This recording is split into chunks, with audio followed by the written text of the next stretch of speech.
following podcast contains mature content. The views and opinions expressed by the co-hosts are not necessarily those of the host. Listener discretion is advised. Ladies and gentlemen, welcome to the super flashy Arrow of Tomorrow podcast, episode 121. I am your host for the very last time, the Warden Matt Ritter. But returning next week, along with Sir Cussalott, Travis Pointer, is Miss Super Flashy Arrow herself, Mara the Shark Watkins. Mara, what's going on? What's poppin'? I'm good. Are you sure? Because we talked last night, and I know I've kind of set this precedence of talking about, Black Lives Matter and kind of what's been going on in society. You, though, are exhausted because in New York, they're just blowing fireworks off for like hours on end all through the night, keeping you up in your neighborhood, right? I wouldn't say exhausted because I'm normally up. I'm just kind of annoyed with it because, I'm already a jumpy person. I'm inherently anxious all the time. So it's like they start I like fireworks.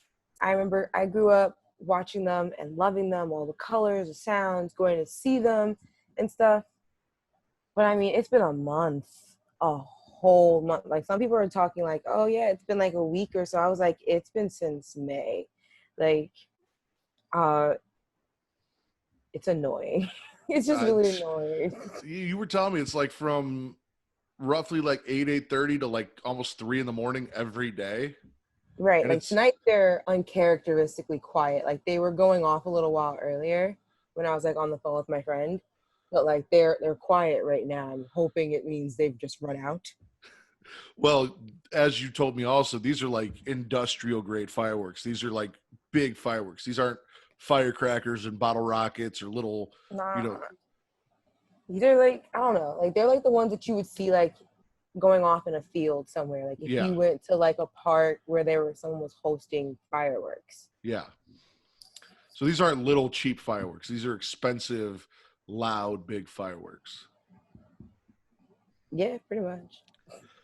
Shit is crazy. Well, Mara and I already kind of had the preliminary discussion about what's going on. So unless you've got really anything you want to add to that or bring up real quick, I'm just going to say, again, guys, please go out and do your part and donate, protest, sign petitions, educate yourself. Do whatever you can to help further the cause for equality in what's going on and learn about what's going on. It's really important, and obviously we advocate for that here. I have a daughter coming into the world later this year. I want her to come into a place better than the place that I came into. I want her to grow up and feel safe and be comfortable in both the people that she dates and brings home. I don't want her to feel like she has to worry or fear that I'm not going to be happy with it, or, if she turns out to be bi or lesbian or trans, I want her to feel comfortable being able to come and tell Kate and not fear it. I want to make the world a better place for her. So whatever she may come across, she feels comfortable coming and talking to us and being herself in society. She brings home a black guy. I want her to know it's okay. Dad's not going to be mad. Like a lot of white dads would be. I'm not going to be. It is what it is. So you got anything, Mara? No. What's the name of this episode? The Justice Society. It is the Justice Society. It's weird because while you and I bump heads the Justice Society here and there, I feel like over the last 3 weeks, we've kind of built a mutual respect. I'm not going to say I like you, but we've built a mutual respect going forward. You've been bumped up to 5 nice things a year. That's it. Oh, shit. 5. I was at 1 like a month ago, so that's a big deal. Oh, I feel because now I think I've given you at least 3 compliments, so you got 2 left within the 6 months. Beautiful. We kick off this episode with a football game. Someone's out there killing it on the football field. We find out it's a girl. This dude hits her after the play's over. It's a late hit. They're going back and forth talking shit.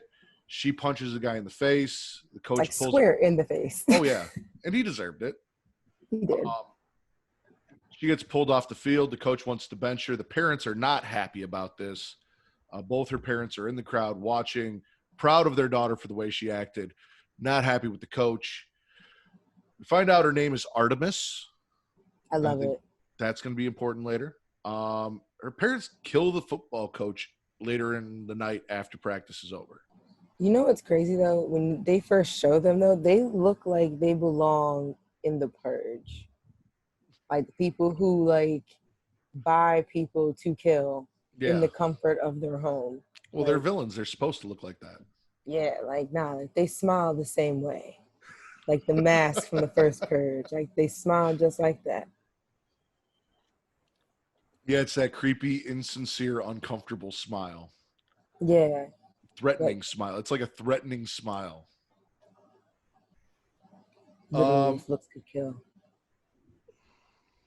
yeah, the coach, after being confronted by the parents, says, "Listen, I can keep her off the field all year long," and that was not smart to say because these two kill him. He's gone, done. Um, then we get back to Pat and Courtney.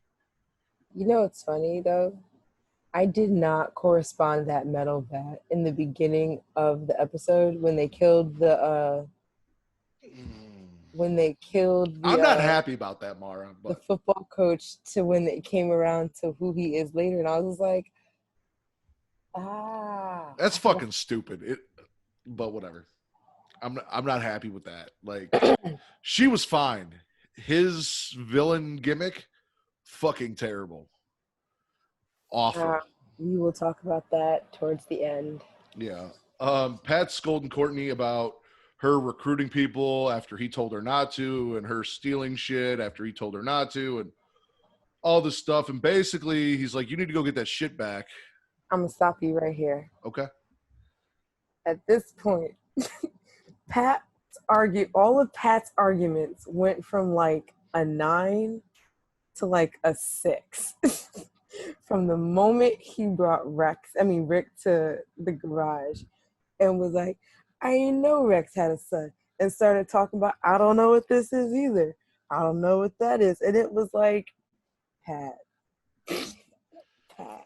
So, and that's what bothers me is because I am so sure that Starman is not Stargirl's father, but the fact that Pat was supposedly part of the Justice Society as a sidekick, and he doesn't know shit about anyone in the Justice Society, tells me that Starman could have been her father. And that And that's means all I'm going Jason to say. Statham is not her father, and she was not conceived in front of a bus full of Japanese schoolgirls, and that really kills my high. I'm sorry. I was banking on that. I wanted to bring that into the universe. I mean, there's still a chance, but I mean, at this point, Know your friends, Pat. Know your friends. Pat's starting to realize he was not as much their friend as he thought he was. No, he wasn't.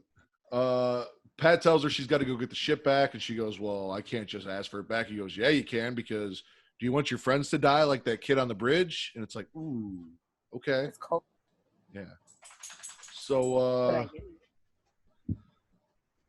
then we see Icicle. He's waking up. He reaches over to the spot to where his wife should be, and she's not there. And we look at the picture. He gets ready for work, and his son tells him, "Hey, Dad, is everything okay? I know today's going to be a rough day." We find out that it is his mom's birthday, correct? Mm-hmm.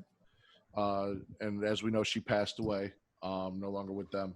And that's the whole reason why Icicle is a bad guy, because his wife died, and he's getting revenge because she had a very interesting deathbed speech that inspired him to, try and end the world. Get them all. Yeah. Then we got Artemis's parents burying the coach in a forest. Icicle comes up. He's telling them, "Hey, this is like the third coach you've killed in 2 seasons. Like, you got to cut this shit out." And they're like, "Well, stop hiring bad coaches." I'm dead. Yeah, no, it's 3 coaches in 2 seasons, and no one's asking questions. And they're like, "Oh no, one ran away, and one did this, and one transferred." Like, no one at the town think it's weird that they just keep missing coaches. Like, yeah, like coaches just keep disappearing, all after they said some shit about your daughter. But apparently, this is where we find out that they are supervillains, and he is activating them. He tells them to suit up. He's going to need them for a mission later. They're back off hiatus, and they're all excited to go fuck some shit up. And I was really just sitting here like getting back into action. I was like, what the fuck does that mean now? And then when I saw them, I was like, oh, okay. And then we have this little side story with Mike and Barbara and the candy volcano. Why is this kid always in junk food every time we see him? Why does he have a New York accent, like a strong ass New York accent, and no one else in the family does? I know you hear it because you don't have that strong of a New York accent. He does. I have to go back in and listen to him. I kind of tuned what him and Barbara were talking about, and I was like, filler, it don't matter. But basically, he's building a volcano. It's last minute. He is like Travis. He does his best when he procrastinates. Also, by the way, shout out to Travis. Congratulations, Travis. I don't know if you've talked to him, but he hit me up and let me know that. Oh, he passed his things. He passed. So he does not have herpes, everyone. Yay. That's correct. Yay. He passed. The test results were negative, but that means he passed. Yes. Oh, man, he's going to hate this. So anyway, he's telling them, Barbara's like, oh, well, I can try and make it down for the science fair because that's what this candy volcano is. He took all his old Halloween candy, made a volcano out of it, and he's like, oh, no, none of the parents are going to be there. Don't come. Pat goes to visit Rick to get the hourglass back, says, hey, I knew your father, if you ever want to talk. Kind of then goes after him, and he's like, listen, your dad would have never used his powers like that. You can't be trusted with those powers. You need to give me this stuff. And this is after he hands him the journal and gives him, his father's journal. Then he's like, I'm going to need that journal and the hourglass back. And it's like, you guys can't just give him his real dad's shit and then be like, oh, by the way, I need that back now. You can't have it, but here, look at it. Like, yo, I was just like, Pat, you bugging, you wilding right now because because even Yolanda said like the stuff's not his either. I was like, you're a glorified security guard for it. Like, they're like that. I was, and then he was saying like talking about how Rick abused it, and I was just like, he punched one truck where no one saw him, no one got hurt, and yet he's abusing the hourglass. Hey, I got shit for saying I'm not a Spider-Man fan, by the way. I don't know if you know this, but one of my friends who does another wrestling podcast was watching our last episode when you brought up Spider-Man, and I said I'm not about Spider-Man, and he was in the comments talking shit. So, man. But with great power comes great responsibility, Mara. And that hourglass is 1 hour of power. Which I get, but I feel like it was a leap to say he was abusing it. Like, he pretty much had insinuated that he was already abusing it. And I was like, he's used it once. You're wildin'. I understand the concern to take it from him because, I mean, he's in a very hostile living situation. He's now, I guess, figuring out that his dad was this crazy superhero and his father was just murdered. And that was another thing Pat didn't know. Pat had no idea that Rex was fucking murdered. By Grundy. Yes. Fear and anger are the path to the dark side, Mara. Pat knows this. Now I'm with you, though. What I thought was funny was Pat kind of took credit later on, or Rick gave Pat credit later on that he shouldn't have, because Rick's reading the journal and he's like, hey, this isn't really, how my parents met or any of that. Like, maybe this is some kind of code. And then later on, when he's talking to the girls, he's like, Pat thought this might be a code. And I'm like, Pat didn't think shit. You came up with that. Like, you read that journal and said, none of this information matches what I know about my dad. Maybe there's a code in here that'll help us figure out how to read this journal. Don't give Pat credit where credit's not due. All right. Right. I guess Pat's going to be that character. Yeah. The one we don't really fuck with until he does something that's like, okay, that's redeeming. But Rick Yes. said, fuck Pat, and he took the shit anyway, and Pat didn't do shit about it. He's a grown ass man who could not stop this child from walking away with an hourglass and a journal. And that is why you were not a superhero, you were a sidekick. Oh man. And then we got this set We of got the scenes with Yolanda and Beth where Courtney's trying to tell them, hey, I need the shit back. But Yolanda's talking about how much the suit has changed her life and inspired her to be a better person. And she's talking about a boxer, who made a comeback and kind of rewrote his story and how she's going to do the same thing. And giving her Beth is, purpose. yes. And Beth's out here talking about how she finally has a friend, and her friend is Chuck, which apparently is what she's calling the voice in the goggles, is Chuck. Which, well, yeah, because for Charles, but like, which to me also is still concerning because I still feel like that's hella unhealthy. Oh, it's Like he's just unhealthy. She's finally unlatched from her parents and now unhealthily latched onto an inanimate object. mm-hmm. I mean, luckily it's sentient enough to talk to her, but like either way, it's not healthy. Like it's still not. Like I'm still concerned for her. Like, I still don't feel like it's like I know like Dr. Midnight is like probably their most useful resource. I'm not gonna lie. This whole episode I kept saying that. Chuck. Yeah, Chuck is like their most useful resource. So like I see why it's useful to keep Beth around. I just feel like she's not ready for it.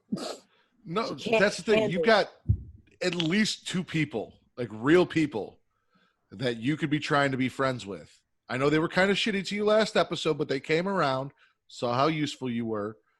Even when Courtney was talking to Pat, she said, Yolanda is Wildcat and Beth is Dr. Midnight now. Like, she has accepted you into the group. So instead of spending all your time hanging out with a pair of goggles, maybe try and talk to the real people in the group and make some friends. Exactly. And I also feel like wearing the goggles all the time, like all that analyzing stuff, I feel like at times that's just too much power just to be casually absorbing. Do you know what I'm She saying? could become a villain due to that. Her antisocial behavior. That's what I'm saying. Like all that knowledge like can transform into something else. Kind of like when Superman decided that humans were just not smart enough to make decisions for themselves, and he instituted basically like a Nazi regime. Yeah. Remember that crossover where they had like the Nazi superheroes and Superman was the leader? Yes. Yeah. That actually happened in the comics, if I'm correct. Superman went all insane and fucking enslaved the entire planet. He was like, yeah, I'm gonna take this. Too much power. Too much fucking power. So finally Courtney breaks down when she's got Beth and Yolanda together. She's got Beth and Yolanda together, and she's like, all right, listen, like, I need the shit back. And they're like, no, fuck you. And she goes, it's not my fault. It's Pat. Pat wants the shit back, blah, blah, blah. And they're like, no, like, this is ours now. You gave it to us. I'm not giving up. Beth ain't giving up her best friend, and Yolanda ain't giving up her new lease on life from her evil parents. You know what's really weird to me is the bad parents are so fucking supportive of their children, and the good parents are so shitty to their children. Like the good guys' parents are so shitty to their children. Not it's necessarily like with Courtney, but like Yolanda's parents, kind of Beth's parents, Rick's stepdad, guardian, uncle, guardian uncle, his gunkle. But then you got like Artemis's parents who are murdering coaches to make sure she gets to play football, and you've got fucking Brainwave's son who absolutely loves his father. You need to take that, Mara? Sorry. Is it important? You need to take that? No, it's fine. Are you sure? Because I could talk while you're, It's fine. Okay. I don't want you to miss something important. It's okay. Okay. No, but yeah, like Brainwave and his son have a relationship. Even Icicle, as cold-hearted as he is, has a good relationship with his son. Was really good to his son when his son came home and we found out, oh, this kid that Courtney's kind of flirting with is obviously her arch nemesis's son. Like when that was all revealed, like they've got a good relationship. All these terrible evil villains have great relationships with their kids. And all of Right. these good kid superheroes have shitty parents. You know what? I can't wait to find out What? next week about that bitch in their school. Oh, Cause we're about. I was like, I saw like the preview for next week, and it's like about her, and I was like, finally, because I was like, there's got to be a reason she's such a c word. yeah. And I have She's a gonna become feeling a fucking hero. she's either a bad guy or she's a child of a bad guy. Possibly. I think she's actually gonna become part of the team. She's gonna be that mean girl that, you know, They turns show good. her And, like, hey, yeah. look, She's gonna find out some shit and just kind of get roped in, and then start to like these people and learn how to be a good person. if only. So then, as Courtney's chasing down Yolanda and Beth, they bump into Rick, and Rick tells them about the coded journal. Yeah, he was pretty much like, Pat don't know shit. He's like, if he tells you to give your staff back, you gonna give it? Mm-hmm. Rick even called Pat out during their thing and basically said, like, you don't do anything. Like, everyone died. Where were you? My parents died. Where were you? Like, all these people are here in this town. What have you done? You've done nothing. You don't do shit. Like, he called Pat out on this bullshit. Yo, he ripped him a new one. We've got a new football coach number 4 for season 2. The parents are sitting in the stands, and then Steven, I can't tell if aka he's a robot or if he was just scared. he's He probably just looked scared. he looked like he was under the influence, or he was just kind of like he wasn't. Well, he might have been under the influence because the chick with the fiddle was the Oh, one the that kind of violin. gave him the position, Wait a second. the principal. Yes, about that. Okay. Remember, we go back to the scene where I think last week when we saw her outside of the school bus with the violin, right? Yes. And we saw homeboy Who we're right talking next to about her. right now, Steven, the gambler. Yes.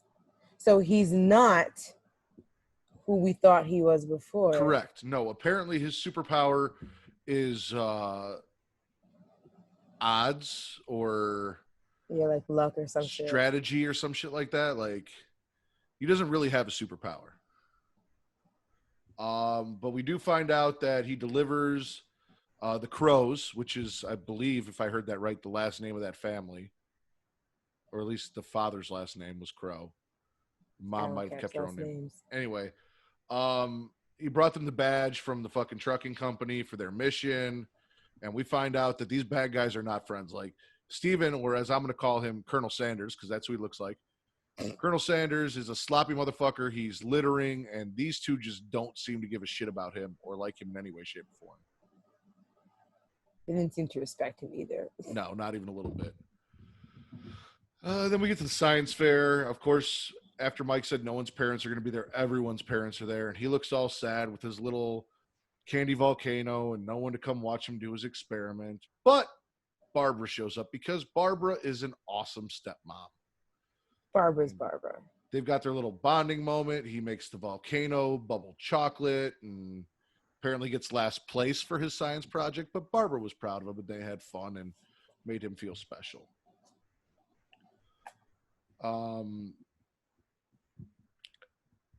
Like I said, Beth, Yolanda, and Rick kind of get together, and they're talking about how they're not going to give Pat the shit back. And then Chuck's alarm goes off. Apparently, the gambler is Dr. Midnight's arch nemesis, and when he does coding, he uses the same code, which Chuck is attuned to, so he knows that they're doing shit because they're trying to hack a satellite or get information from a satellite. To get some code, like some satellite codes. So they're going to suit up. So we've seen Beth suit up.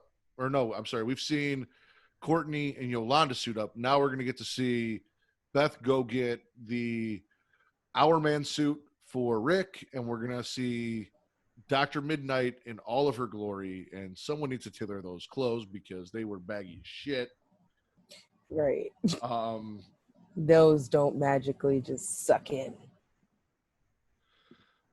Artemis's parents say that they're going to have a date night, and they give her a full workout routine to do while they're gone. She thinks something's up, but they keep Because they talking don't real do date fast. night. Huh? Cause yo, even like I was like, your kind of bratty child even is picking up like something's weird. Like, how do you not pick? Like, I feel like it's mad weird, like how they act around her, Yeah. like cagey. Like they're just like, we're evil and we're trying to remain unnoticeable that we're evil. But Mara, kind of like what I said earlier, if your parents act like that your entire life, you're not going to know that that's weird behavior. Oh my gosh. You know what I'm saying? If that's how they always are, this isn't going to seem weird. The thing is, they don't go on date night. So now you've set off a red flag. You guys never Right. go on date night. Well, we are tonight. So fuck off and go do your workout. Right, 100 do your sit ups workout. and crunches and side crunches and squats and all sorts of crazy shit. I cannot. Also, Icicle and his son are at a diner, and the waitress overhears that it's someone's birthday, so she brings over a birthday cake, only to find out it's the birthday of a dead woman, which kind of makes her feel like a shitty person. For eavesdropping. Mm-hmm. They blow out the candle anyway, make a wish. And as the owner, if I was the owner of that diner, I would be equally as mad because it's like, what if they were just talking about someone's birthday was coming up and now you've just given them a piece of cake for free? Yeah, well, if that was the case, I would have taken it. I wouldn't have said shit. It's like if you go to the bar and a bartender accidentally overhears you talking about a birthday, he gives you a free drink because he thinks it's your birthday. I'm not going to Yeah, tell him it's not my birthday. I'm going to take the free drink. this is true. This is on you. You were listening to a conversation that had nothing to do with you. You're going to give me free shit? I'm going to take it. Right? Like, that's what I'm saying. Like, either way, she was wrong. Like, the owner is gonna be mad. Customers are now uncomfortable. It's just bad all around. They did a lot of jumping around in this episode because now we're back at Courtney and Barbara and Mike and Pat's house. Barbara and Mike are chilling on the couch, eating the volcano. Pat comes in and asks where Courtney is. And Barbara unknowingly kind of rats Courtney out, saying, "Oh, she's out with friends, or she was staying late to do something." And Pat's like, "Oh, is she really?"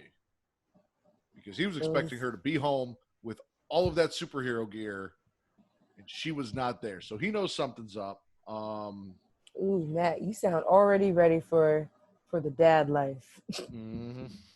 I was expecting you to be home with all of your stuff. Where are you? Oh no, yeah, and Pat found her too. But the JSA, or the Justice Society, found the gambler. Courtney's trying to be team leader here. Courtney's trying to give them direction and come up with a plan. Rick's not about that shit. He's got an hour of power and he's ready to just pound shit out. Like, did I say something funny? He's got an hour of power. He's trying to. Yeah, he wants to kick in doors and go in guns blazing. He's ready to just blow that whole hour load right off the bat. Just bang it out. Courtney doesn't know what to do. Beth and Yolanda are just kind of sitting back, like, can't stop him. So instead of going in there with a plan or knocking down the door, Dr. Midnight, Beth, tells us that Eden. Chuck can crack codes, apparently. Like he can Yeah. scan the lock and figure out what the code is. That's handy, you know? That's what I was saying. I was like, not gonna hold you. I was like, Dr. Midnight's their most useful thing. Like, he can get you pretty much into any door quietly. So here's my thing. I feel like this is a cop-out by Berlanti of just like how anytime they need to do something and he can't figure out how they're going to do it, he's just going to be like, oh, Chuck can do it. You know, like there's no logical reason why a pair of Google glasses can fucking read a door code and give you the code to the door. Like, especially because some of the numbers were the same number. So yeah, it it's was like not like he can 41. scan, like he could scan for fingerprints and be like, okay, these are the ones that were picked. but he can't tell you what order they go in. Like, Deus Ex Machina. I'm not happy I with feel that. like it was like something. I just kind of figured it was some kind of technology along the lines of just scanning like settings. I don't know. I That's don't. true. I don't know the full extent and power of Chuck. I'm just kind of calling bullshit on things that they're saying Chuck can do right now. But I don't know what Okay. technology went into him. I don't know what the comics say he's capable of doing or how in depth that is. So, Gotcha. this is where we find out the worst part of the fucking show. Our villains, the parents of Artemis, are Tigress and Sportsmaster. So basically, the dad is just a guy wearing a bunch of sports clothes, chest protectors and helmets, and wielding bats and balls and all sorts of shit. In And clubs. that his power is he's good at sports.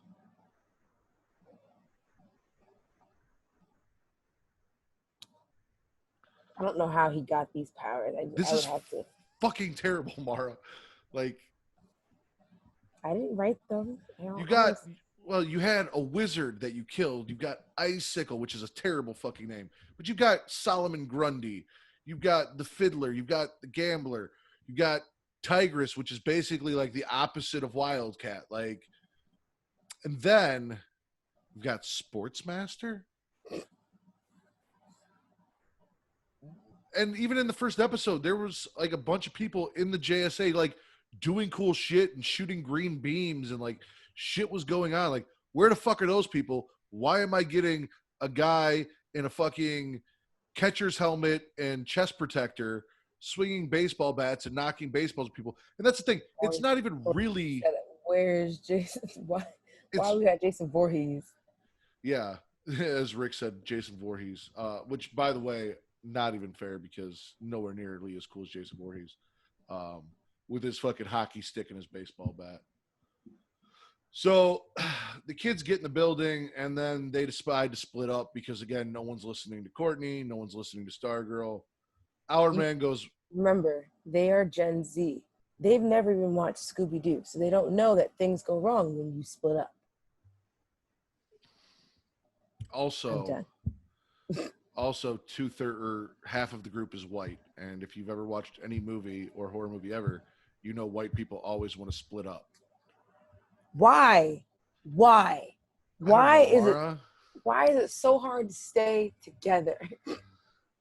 Because if you stay together, nothing happens, and then the movie's boring. You got to have somebody with their white privilege decide, hey, let's fuck some shit up. Let's make bad choices. So anyway, our man takes off one way and runs into Sportsmaster. Wildcat goes another way and runs into Tigress. Poor Dr. Midnight looks like she doesn't know what the fuck she's doing. She looks completely lost. You know what bothered me? What's that? What I thought was going to happen, because I was like, okay, we don't have a team directional plan, but you guys are going in the right directions. Obviously Wildcat would go after Tigress because cat versus cat. Like I said, they're kind of like opposites. Like, yeah. And then, so of course, by default, Rick would go after, or our man would go after, sports Power medicine. Hour after the sports guy. Gotcha. Exactly. And so I was just sitting here like, okay, we're here about hacking, right?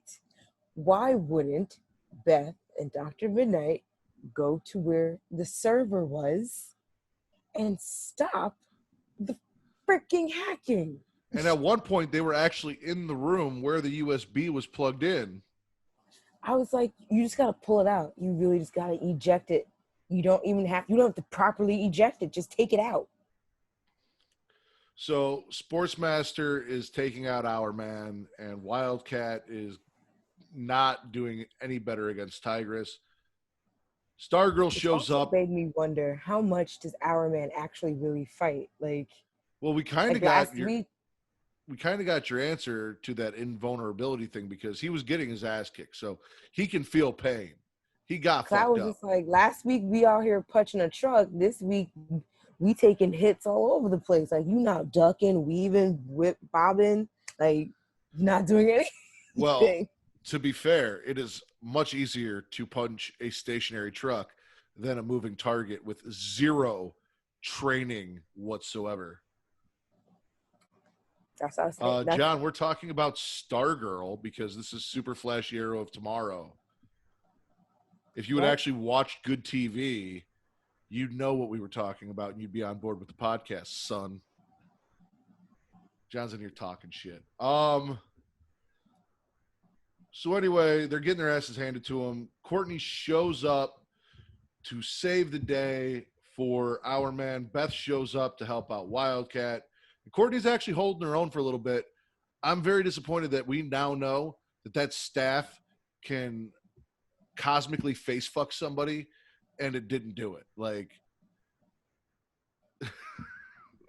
John, I don't have time to explain to you who Stargirl is. It's 6 episodes in the first season. Go watch it. Find out.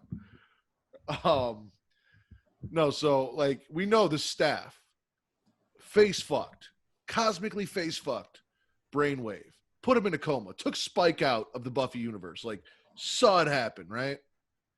Yet this staff can't handle fucking a guy wearing a bunch of sports gear with a baseball bat. Dude had mental powers, like he was lifting shit with his mind. This guy swinging a baseball bat and hitting baseballs and hockey pucks. Like, how is the staff not a match for Sportsman? I don't get it. Worst villain ever. Okay, comic book guy. The staff ends up saving Courtney because Sportsman shoots a hockey puck that is a bomb. It attaches itself to the staff. The staff flies up in the air, blows up, falls back down. She catches it, and she's looking at it, and we're all sad because we think it's killed the cosmic being inside the staff. Mara, did you get worried there for a second? I did for like 2 seconds. I was just like, wow, that was mad easy. That was, and that's how we wrap up the season. Great. Because like, how do you come back from it? And I was like, but wait a minute, they wouldn't just stop it here. Yeah. Pat gets there and kind of rescues them. Beth and Wildcat and Tigress have kind of all made their way out into the parking lot. Tigress and Sportsman are now fighting as a tag team. Our man is laid out. Like, even with that hour of power that he had, he got knocked the fuck out. Like, which really, like, I'm just kind of just like, you didn't get any hits in like none of those hits, like not one. Because I was just sitting here just thinking, like, how strong does this actually make him? Apparently not very strong, or at least he doesn't know how to harness it yet. He needs practice. Yeah, he needs to get to like what is that thing? The boxing thing. He needs a sandbag. There we go. A punching bag? Yes. Yeah. So the gambler at least gets whatever he's looking to get. He didn't complete the entire plan because Pat showed up and they all took off with his giant robot, but he got some of it. We go back to the pit stop, and Pat's kind of like, you know what? Fine. I'll let you guys be superheroes, but you need some training. Because apparently as a grown man, he can't take things away from children. Again, he has a giant-ass robot, yet he can't take away a pair of goggles, a cowl, and an hourglass from children. I don't know what to tell you. So he gives in. He's going to let them be the JSA, and he's going to hopefully train them. He even kind of... I hope he trains them better than the rest of them were trained. Yeah, well, he even schools Courtney a little bit because Courtney's complaining about how no one listened to her and this and that and blah, blah, blah. And he's just, yeah, right? It's annoying, I wonder how that feels. Yeah, I wonder how that feels. And she finally caught on, which we all knew was going to happen. Like, they weren't going to take these kids. They weren't going to take the kids' shit away. And right. It was like, we got to get the story going. This was the cool part, though. So we're back with the Injustice Society. They're meeting. They talk about how they got the codes and the equipment, but the plan doesn't work without Brainwave. And that's when they talk about the Fiddler and how she was supposed to wake Brainwave up And the gambler makes a comment that her husband could have done it, but she can't, which tells us that maybe her husband was the Irish man that Pat spoke of in the Maybe. original IJSA. Which then goes to show you don't even know your opponents either. No, not even. In all honesty, I feel like they are less safe with Pat than they were on their own. 100%. I was like, unless he puts the robot suit on, and that's only if it decides it wants to properly function. I was like, I feel like they are better off on their own. I mean, to be fair, Pat has now saved the day every episode. Every time Courtney has got her ass in some shit, Pat has been there to save her. Icicle almost killed her. Pat's rocket arm saved her, even though it got that kid killed. Pat even saved that bus from falling off the bridge. When Brainwave was fucking her up, Pat showed up and saved her there too. Like, Pat has been there to save her ass every time she's gotten in over her head. But I'll give him that. I have but seen his preparation is next to none. I have seen this staff put a man in a coma. I have seen the staff blow up a car. I don't understand how the staff did not beat a guy whose power is a baseball bat and a hockey stick. Like, I see we're not going to get past that. We're not going to. Well, we are, because unfortunately, as I said, this is the last episode I'm going to be on. Travis comes back and Matt goes away, which is a sad thing for me because I've enjoyed doing this with you, Mara. But I got to get it in now because I know next week I'm going to be listening to you guys talk and some more shit like this is going to happen. And I'm going to be in the car listening, saying all this, and no one's going to hear it. So while I've got my spot, I gotta get it in as much as I can. I always picture you at home just screaming. It's always in the car. I always listen to the podcast when I'm driving in the car. So it's always me yelling in the car. How'd you feel about this episode, Mara?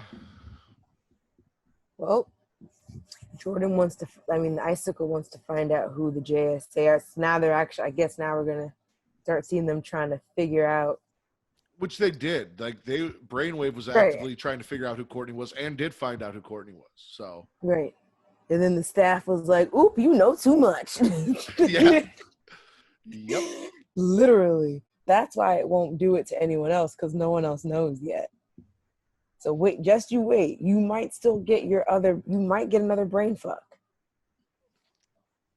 I'm hoping for it. But, it was an okay episode. I liked clowning Pat most of this episode because it's just funny because it's like, it seems really obvious, like where they're trying to go with that level of the story. Yeah. And it's like, I also don't put it past them to send us, a curveball. Right. But it's just kind of like, now it's like, it's obvious and it's kind of just like, I see what you're doing, Greg. You're creating reasonable doubt. So it's like, it's kind of almost like, is this intentional or is it unintentional doubt that I have in Pat? Okay. Because then it's like, because that's what I'm saying. Like, Pat's going to be one of those characters where it's kind of just like, I'm questionable about you. And then he makes a turnaround. And then it's like, okay.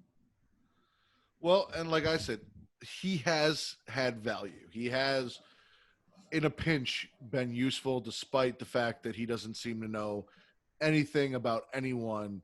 And that's the thing. They planted that seed in the very first episode when Starman told him, like, get out of here.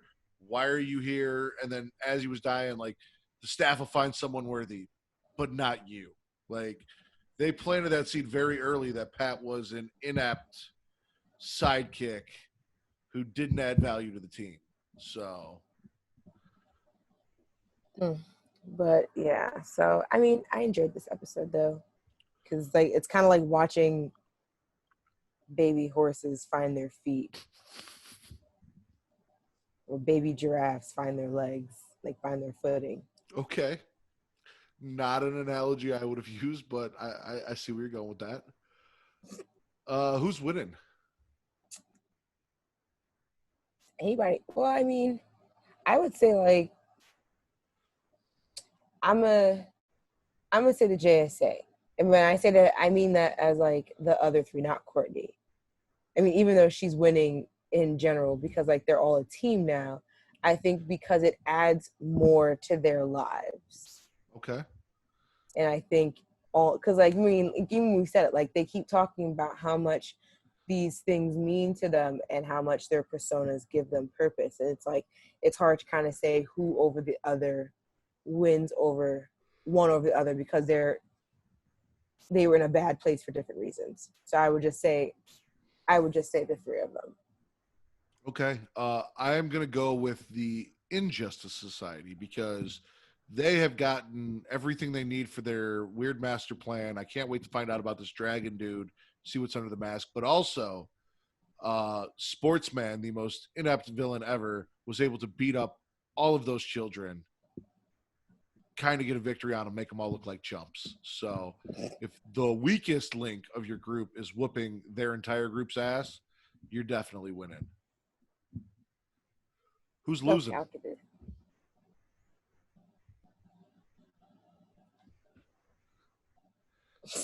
I want to be sarcastic and say that security guard that they found, but I was like, someone's gonna be like, who are you talking about?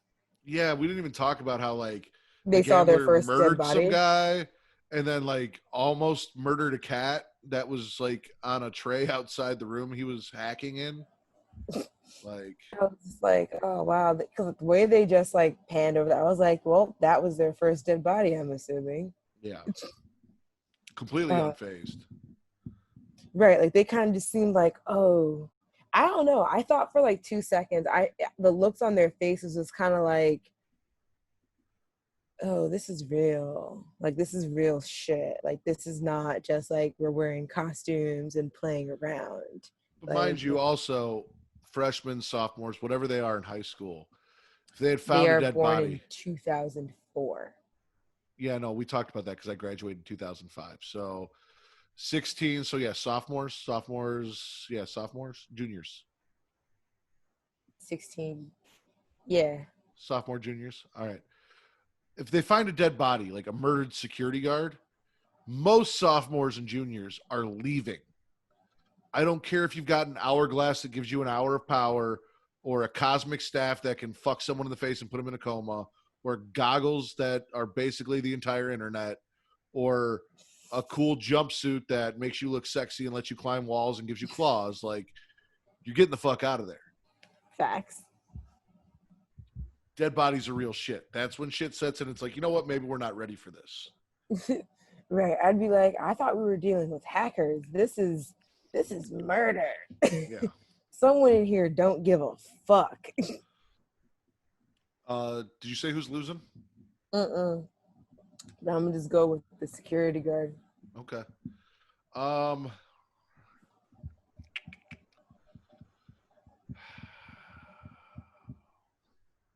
I'm gonna go with Yeah. Mike. He Mike. got last place in the science fair. Like, he spent all that time, wasted all that candy. Barbara came out and everything, and he still took last place.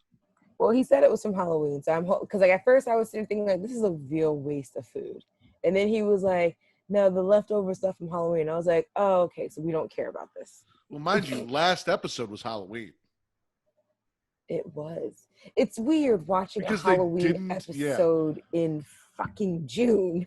in June, where they barely even mentioned that it's Halloween. Like, they had a Halloween party, and that was really it. In all honesty, I would have forgotten all about that if you hadn't said it. I would just assume that they meant like an Yeah, off-screen no, it was last. Halloween. It was last episode was It was Halloween. last week. It was last week. Yeah. Yeah, I guess. But I mean, like, nah, Nobody's because really Halloween losing or candy is winning. still good. Yeah, I'll give you it the security wasn't guard because he really died, but inconsequential because who the fuck was the security guard? right because it's like I feel like on both ends you could argue for either or. The team had their first mission and got their ass kicked, but they're gonna be allowed to be superheroes and train, Right. and everyone's alive still. So yeah, it's hard. ISA got some of what they needed, not everything though. Mm-hmm.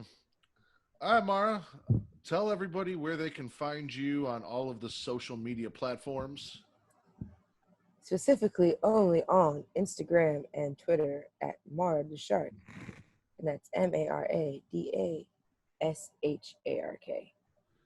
You guys can find me on Twitter only at Matt Ritter. That is at MATTRIDDER. And we are on Facebook. Mara, where are we at on Facebook? We're at Facebook.com/Creation World. The Creation World. And for the Super Flashy Arrow of Tomorrow podcast, where can they find us? It's a group, so it's Facebook.com/groups/Super Flashy Arrow of Tomorrow. And where can they find Creation World on Twitter and Instagram? At The Creation World. That is correct. And that is so TheCreatia. And Travis refuses to spell world, so I'm going to do the same. You guys, I almost mouthed it out. if you guys are wrestling fans, every week I drop a podcast, normally with Travis. He'll be coming back next week. Smacking It Raw. We're on Facebook at facebook.com/group/Smacking It Raw. The Smacking Raw Twitter is my official Twitter, which is at Matt Ritter, at MATTRIDDER. This week we have very special guests from New York, female wrestling podcasters, the Deadass Girls, who Travis are big fans of. I'm big fans of. Travis has implored me to try and hook Mara up with the Deadass Girls to either A, further her wrestling knowledge, or they do some great things for the community. They do podcasts about female podcasters or podcasts from people of color where they just have panels and stuff. So being that Mara's from New York and they're from New York and I'm not a person of color, so I don't qualify, we can see if we can get Mara hooked up with them. Maybe they can. Once it's safe to be around each other. Or you guys can do Zoom meetings. But yeah, This is true.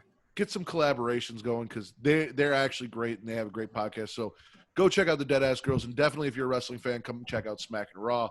That will actually be live on Facebook Saturday morning, 9 Eastern, 8 Central, right? Or 10 Eastern, 9 Central. I don't know. I have to look. But around there, around 9 or 10 in the morning, wherever you're at, check out Creation World. We'll be up live, and then obviously the audio and everything on Pornhub and YouTube will be available later. And you guys can find video for us on YouTube and Pornhub. And if you need to find that, it's at Linktree/Creation World. And if you want the audio for that, you guys can find us on all of the streaming platforms that you guys can find podcasts, whether it's Spotify, Stitcher, Apple Podcasts, Google Podcasts, blah, blah, blah, blah. If it has a podcast, we're there because we are associated with Anchor, and Anchor has hooked us up and put us everywhere we need to be. If you anything, Mara, merch, Patreon, go check those out. Also, merch is on Teespring. And you guys can also find links to that in the Linktree for the merch. I made those Smackin' It Raw shirts. I think they're dope. I think you should go buy some. Anything else, Mara? Nope, that is it. All right, then, for Miss Super Flashy Arrow of Tomorrow herself, Mara the Shark Watkins, I am the Warden, Matt Ritter. We are the Super Flashy Arrow of Tomorrow podcast, and we are the #1 Arrowverse podcast on Pornhub. Put out.